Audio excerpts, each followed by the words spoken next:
मिल जाते हैं रास्ते अक्सर, अगर चलने का जज्बा हो। मंजिल चूमती है उनके कदम, जिनमें पाने का हौसला हो। आज हम बात करने जा रहे हैं एक ऐसी शख्सियत के बारे में जिसने बचपन में पहाड़ जैसी बाधाओं को पार करके एक ऐसा मुकाम हासिल कर लिया है जो हर किसी के लिए एक प्रेरणा स्रोत है, एक मोटिवेशन है। हम बात करने जा रहे हैं पेरिस ओलंपिक की गोल्डन गर्ल के बारे में। हम बात कर रहे हैं अवनी लेखरा की। आज से कुछ समय की अगर पहले की बात करें तो इस शख्सियत को जानने वाले बहुत कम लोग थे, लेकिन पेरिस ओलंपिक के बाद अवनी लेखरा हर कोई चर्चा में है और हर कोई ये जानना चाह रहा है कि ये जो गोल्डन गर्ल है उसके साथ जो ट्रेजेडी हुई वो क्या थी, उसकी जीवनी क्या है, उसकी जीवन की कथा क्या है, या जीवन के ऐसे पहलू जिनके बारे में हर कोई नहीं जानता है, वो सब हम आज अपने इस वीडियो में चर्चा करेंगे। मैं प्रणवदीप डीप विजन में आपका स्वागत करता हूं। तो आज हम बात करने जा रहे हैं अवनी लेखरा की जीवनी, उनकी उपलब्धियां और उनके जीवन संघर्ष के बारे में, जो हर किसी के लिए एक मिसाल है, एक मोटिवेशन है, प्रेरणा स्रोत है, जिसके बारे में भारत के हर नागरिक को, हर व्यक्ति को जानना चाहिए। आज हम उनकी जीवन के उन पहलुओं के बारे में चर्चा करेंगे जिसे जानने की जिज्ञासा हर व्यक्ति को है कि आखिर अवनी के साथ क्या हुआ। अवनी जयपुर में पली बड़ी एक सामान्य सी लड़की थी, जो कि सामान्य रूप से स्कूल जा रही थी। सामान्य रूप से जो बच्चे कैरिकुलर एक्टिविटीज, डांस, सिंगिंग में पार्टिसिपेट करते थे, उन भाग में सारा पार्टिसिपेशन कर रही थी। तभी फरवरी 2012 में एक ऐसी घटना घटती है जो अवनी की जिंदगी को पूरी तरह से बदल देती है। एक फंक्शन से लौटते समय अवनी के परिवार की कार एक्सीडेंट हो जाती है। कार की पिछली सीट पर लेटी अवनी लेखरा की जब आंख खुलती है तो वो ये पाती है कि उसकी बॉडी का जो लोअर पार्ट है उसमें सेंसेशन नहीं है, उसमें किसी भी तरह का मूवमेंट नहीं है। अवनी को एक बड़ी बैक सर्जरी से गुजरना पड़ता है, जिसके द्वारा 6-7 महीनों का बेड रेस्ट कहा जाता है और फाइनली डॉक्टर्स द्वारा यह कहा जाता है कि अवनी का जो लोअर बॉडी पार्ट है वो पैरालिसिस हो रखा है, जिसे साइंटिफिक टर्म में पैराप्लेजिया कहा जाता है। यानी अवनी का केवल अपर बॉडी पार्ट है, केवल वही मूव करेगा, लोअर बॉडी पार्ट में किसी भी तरह का मूवमेंट नहीं होना है। यह वो कंडीशन थी कि जब अवनी पूरी तरह से टूट चुकी थी। एक 11 साल की लड़की क्या समझेगी कि अगर उसका जो लोअर बॉडी पार्ट है वो काम नहीं कर रहा है। अब उसे एक ऐसी जिंदगी जीनी है जो कि एक नई शुरुआत कर रही है। अब उसे फिर से बैठना सीखना पड़ रहा था, क्योंकि रीढ़ की हड्डी में कमजोरी के कारण, रीढ़ की हड्डी में चोट के कारण वो ढंग से बैठ नहीं पा रही थी। अवनी को फिर से बैठना सीखना पड़ रहा था। अवनी के साथ एक नया साथी जुड़ गया था, उसकी व्हीलचेयर। व्हीलचेयर को कैसे चलाना है, उसके साथ कैसे मूवमेंट करना है, वो सारी चीजें एक 11 साल की लड़की को सीखना है। उस स्थिति में अवनी एक गहरे डिप्रेशन में चली जाती है, लेकिन वहां पर भी उसका परिवार जो है संबल बनता है। परिवार उन्हें मोटिवेट करता है और मोटिवेट करके अवनी को उस मुकाम पे पहुंचा देता है जहां पर एक सक्षम व्यक्ति, एक पूर्ण रूप से स्वस्थ व्यक्ति भी पहुंचने से पहले 1000 बार सोचता है। आज की कंडीशन देखे तो कोटा एक ऐसा एग्जाम्पल बना हुआ है जहां पे लड़के केवल टेस्ट में नंबर ना आए तो सुसाइड कर लेते हैं। बिजनेस में अगर कोई फेल हो जाए तो वो अपने जीवन को छोड़ देता है। बहुत से ऐसे एग्जाम्पल हैं जो जीवन में कुछ करना ही नहीं चाहते हैं। उनके लिए अवनी एक बहुत बड़ी मिसाल है। जो लड़की, 11 साल की लड़की, जो लोअर बॉडी पार्ट से पैरालाइज्ड हो गई, उसके बावजूद वो स्वर्ण जीत रही है। भाई आप तो हट्टे कट्टे हो, पूरे स्वस्थ हो, क्या अचीव नहीं किया जा सकता है। कवि दुष्यंत कुमार है, उनका एक बहुत बढ़िया शेर है, कौन कहता है आसमां में सुराख हो नहीं सकता, एक पत्थर तो तबीयत से उछालो यारो। यार एक प्रयास तो करो, कोशिश तो करो, मिलेगा नहीं मिलेगा वो बाद की बात है। यही सोच अवनी के पिता की थी और अवनी के पिता ने अवनी को स्पोर्ट्स की तरफ पार्टिसिपेट करने के लिए कहा कि आप स्पोर्ट्स में एक्टिवेशन ले। हालांकि उससे पहले अवनी की स्पोर्ट्स में कोई इतनी ज्यादा रुचि नहीं थी, लेकिन अपने पिता के कहने पर अवनी ने स्पोर्ट्स में पार्टिसिपेशन शुरू किया। जयपुर में ही जगतपुरा स्पोर्ट्स कॉम्प्लेक्स है, वहां पे उन्होंने स्पोर्ट्स की तैयारी शुरू की और सबसे पहले उन्होंने एज ए स्पोर्ट्स आर्चरी को पिक किया, तीरंदाजी को पिक किया। जब तीरंदाजी के लिए अवनी जाती है तो अवनी ने अपने एक इंटरव्यू में बताया कि जब पहली बार उन्होंने आर्चरी की या तीर फेंका तो जो टारगेट था उस टारगेट के आधे हिस्से तक भी, आधी दूरी तक भी वो नहीं पहुंचा पाई थी, क्योंकि तीर जो अपना धनुष था वो काफी भारी होता है और अवनी उतनी फिजिकली स्ट्रांग थी नहीं उस समय। तो अवनी ने मना किया कि भाई मैं आर्चरी नहीं करूंगी। तो वहां के जो कोच थे, कोच ने उन्हें कहा कि भाई आप ऐसा कीजिए, शूटिंग ट्राई कीजिए। तो अवनी के लिए शूटिंग के दो विकल्प थे कि वो या तो पिस्टल से शूटिंग कर सकती थी या फिर गन से। अवनी ने गन को पिक किया। हालांकि गन थोड़ी भारी हुआ करती थी, 5 किलोग्राम के आसपास, लेकिन अवनी ने उसके लिए भी खुद को फिजिकली स्ट्रांग किया और पहले मेंटली खुद को प्रिपेयर किया कि हाँ मुझे ये करना है। कोई भी अचीवमेंट तब मिलती है जब पहले आप मेंटली प्रिपेयर हो कि हाँ मुझे ये करना है। तो अवनी ने ये दिमाग में बैठा दिया, और दिमाग में ये बात बैठने के लिए या बैठाने के लिए उन्हें जो सबसे बड़ा मोटिवेशन मिला वो उनके आइडियल से, उनके आदर्श अभिनव बिंद्रा, जो कि उस समय तक ओलंपिक में व्यक्तिगत कैटेगरी में स्वर्ण पदक जीतने वाले भारत के एकमात्र व्यक्ति थे। अभिनव बिंद्रा की एक बायोग्राफी थी, अ शॉट एट हिस्ट्री। तो अवनी ने अपनी तैयारी के शुरुआती समय में यह बुक पढ़ी, अ शॉट एट हिस्ट्री, और इससे उन्हें बहुत अधिक प्रेरणा मिली, बहुत अधिक मोटिवेशन मिला, जिससे कि वो तीरंदाजी में खुद का 100% दे पाए। और ये 100% दिया हुआ जल्द ही उनका परिणाम रंग लाने लगा।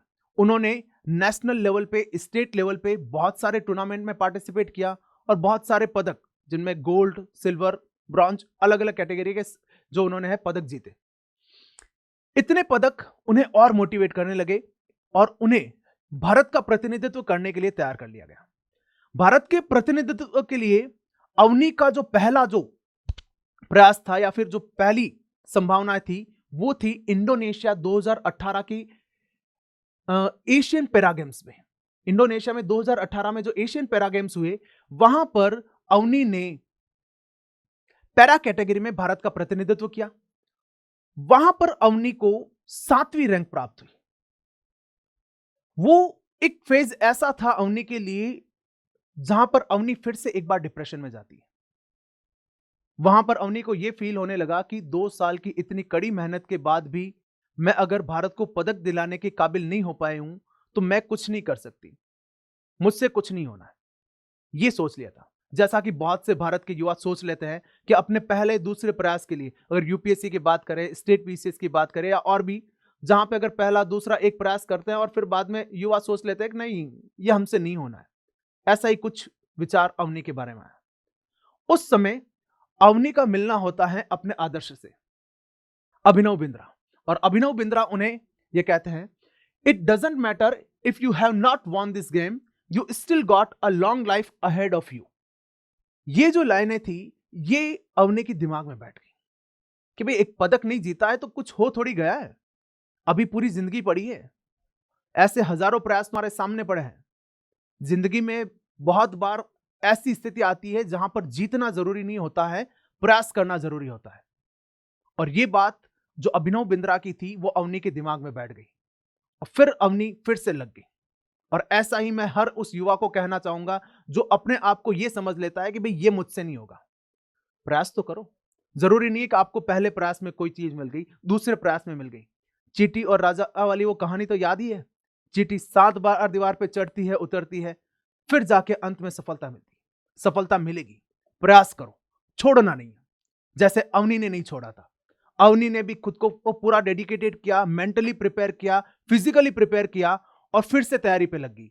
फिर से स्टेट लेवल के गेम्स खेले, नेशनल लेवल के गेम्स खेले, वहां पे खुद को प्रूव किया और फाइनली खुद को बड़े स्तर पर प्रूव करने के लिए अवनी को जो अगला स्टेज मिला वो था पैरा ओलंपिक 2021, जो कि टोक्यो में आयोजित हुआ था।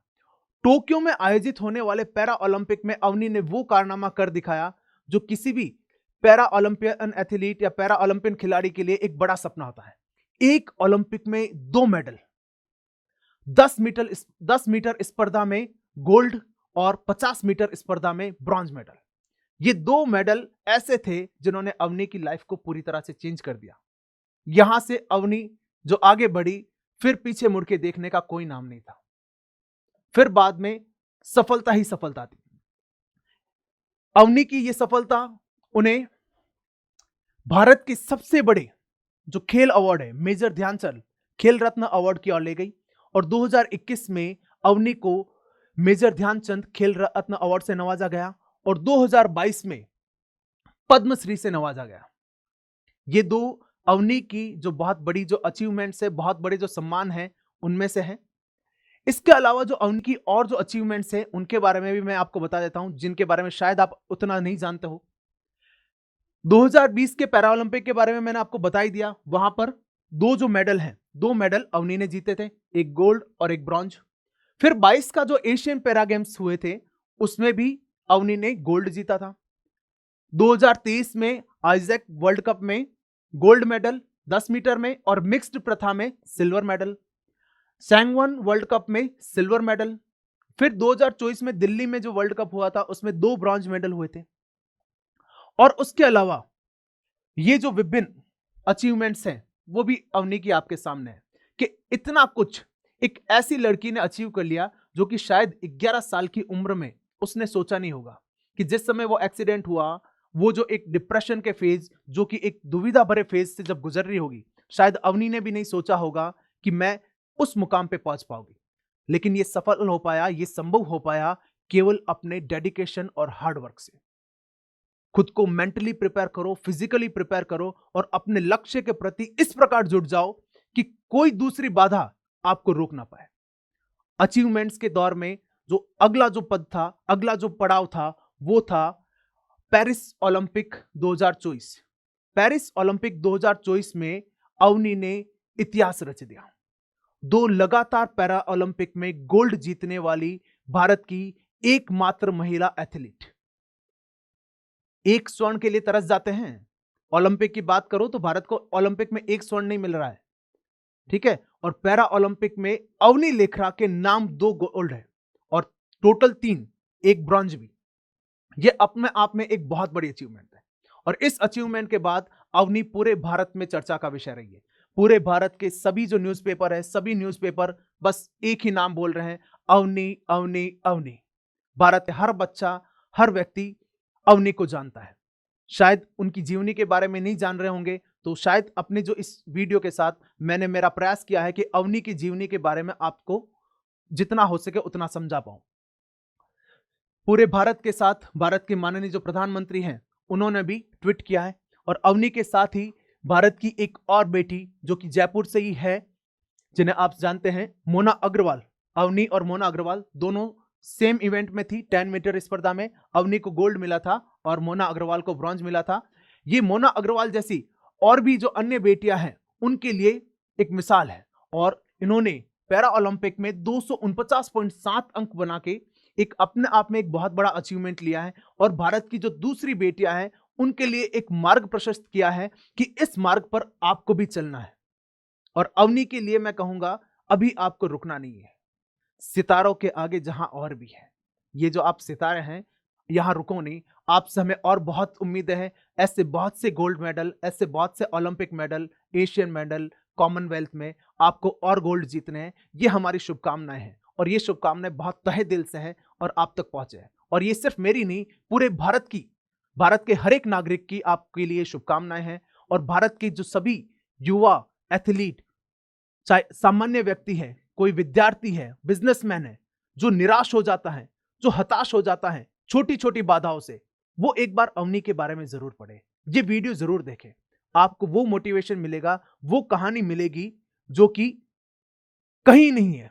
और इसको आपने आत्मसात कर लिया, आप जीवन की हर बाधा को पार कर लोगे, कहीं नहीं रुकने वाले, ठीक है। इसलिए ये वीडियो भारत के हर नागरिक के पास जाना चाहिए। तो आपकी लिंक में जितने लोग हैं उन सब के साथ ये वीडियो शेयर करें, चैनल को सब्सक्राइब कर ले ताकि आने वाले ऐसे सारे वीडियो की जानकारी आपको मिलती रहे। और ये वीडियो अच्छा लगा हो तो लाइक जरूर करें। और आपको इस वीडियो में क्या अच्छा लगा या अवनी की जीवनी के बारे में और कोई जो जानकारी है अगर आप बताना चाहें तो कमेंट्स बॉक्स में जरूर बताएं। धन्यवाद।